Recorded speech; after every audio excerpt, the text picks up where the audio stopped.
जादुई तोता। एक छोटे से गांव में एक गरीब परिवार रहता था। उस परिवार में रामू और उसकी बीवी सीता उसके बेटे चिंटू के साथ रहते थे। उसी गांव में एक तोता भी रहता था। उसका नाम था रघु। वो किस्मत का धनी था। जहाँ भी जाता वहाँ किसी भी चीज की कमी नहीं पड़ती थी। एक दिन रघु उड़ते उड़ते उस गरीब परिवार के घर गया। रघु सोचता है,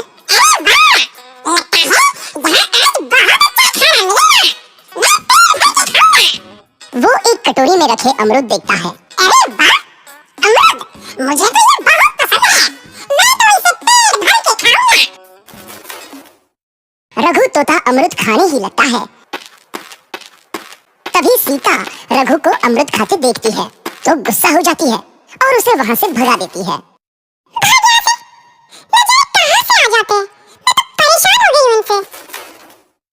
सीता के भगाने के बाद रघु चुपचाप से एक कोने में रहता है। धीरे धीरे उस परिवार की बरकत होने लगती है। एक दिन रामू और सीता खाना खाते वक्त बातें करते हैं। आजकल हमारी बहुत तरक्की हो रही है, काम भी अच्छा चल रहा है, रामू कहता है। इस पर सीता कहती है, सच कहा, भगवान हमेशा ऐसे ही हम पर मेहरबान है। बेटा चिंटू भी कहता है, पिताजी, मुझे खिलौना लेके दो ना, मेरे सभी दोस्तों के पास है। रामू कहता है, ठीक है, जरूर लाऊंगा। सीता कहती है, कितने खुश है सब, मेरे परिवार को किसी की नजर ना लगे। एक तरफ ऐसी बातें होती हैं, तो दूसरी तरफ रसोई में रघु तोता भी अमरूद खाते रहता है। मजा आया, अमरूद खाया, मजा आया, अमरूद खाया, मजा आया। तभी सीता रसोई में आती है और रघु तोते को अमरूद खाते देख बहुत गुस्सा होती है। सीता रघु को बाहर निकालने के लिए पिंजरे में अमरूद रखती है। रघु जब अमरूद खाने लगता है तो पिंजरे का दरवाजा बंद हो जाता है और वो उसमें फंस जाता है।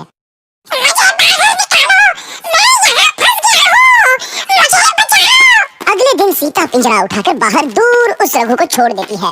रघु के जाते ही उनके घर आई बरकत धीरे धीरे कम हो जाती है। उन्हें बहुत घाटा होता है। सीता कहती है, ये क्या हो रहा है? अचानक इतना कैसे बदल गया? अभी तक तो सब कुछ अच्छा चल रहा था। रामू कहता है, लगता है भगवान हम पर रूठ गए हैं। चिंटू भी कहता है, और वो रोने लगता है और बाहर चला जाता है। कुछ दिन बाद रघु तोता फिर से उस घर में आता है।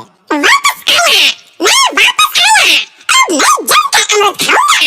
रघु सीधा रसोई घर में चला जाता है और अमरूद खाने लगता है। कुछ देर बाद सीता रसोई में आती है और रघु को देख कहती है, एक तो घर में पहले से इतनी दिक्कत चल रही है और ऊपर से ये तोता मुझे और परेशान कर रहा है। सीता रघु को वहाँ से भगा देती है।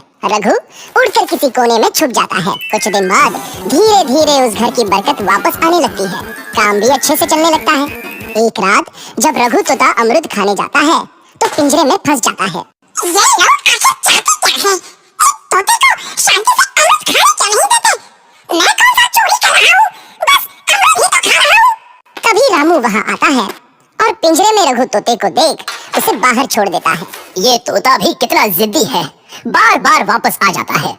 जैसे ही रामू रघु को छोड़ देता है, अगले दिन से फिर से उनके घर की बरकत जाने लगती है। काम में घाटा होता है। किसी को समझ नहीं आ रहा था कि ऐसा क्यों हो रहा है। रघु तोता घर आता है तो अचानक बरकत आती है और जब रघु तोता को बाहर निकालते हैं तो बरकत चली जाती है। एक दिन सीता रघु तोते के घर आने और बाहर जाने की स्थिति पर नजर रखती है। ये तोता जब भी घर आता है तो घर में बरकत आती है और जैसे ही घर से बाहर जाता है तो उसी के साथ बरकत भी चली जाती है। कहीं ये जादुई तोता तो नहीं है? अगली बार जब ये तोता घर आएगा तो मैं इसे कहीं नहीं जाने दूंगी। सीता रघु का बहुत इंतजार करती है, लेकिन रघु तोता दोबारा उस घर में कभी नहीं आता।